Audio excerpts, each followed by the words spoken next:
2026년 1월 3일 미국이 베네수엘라 대통령을 전격 체포하며 전 세계가 발칵 뒤집혔습니다. 사실 베네수엘라는 70년대만 해도 남미의 사우디라 불릴 만큼 돈이 넘쳐나던 부자 나라였어요.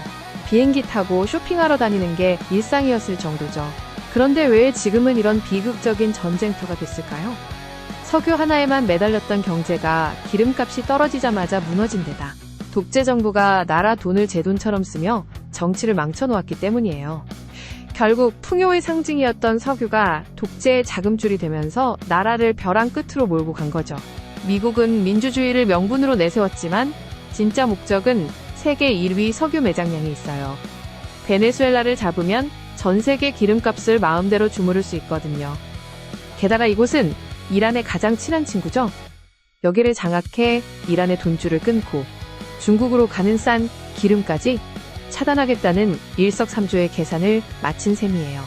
현지 국민들의 반응은 어떨까요?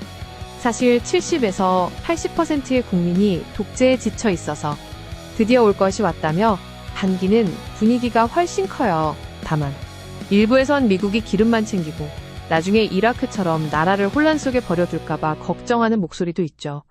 주변국들이 국제법 위반이라며 비난하는 건 아무리 나쁜 지도자라도 국가 주권 존중과 내정 간섭 금지라는 유엔 헌장의 원칙을 트럼프가 정면으로 어겼기 때문이에요.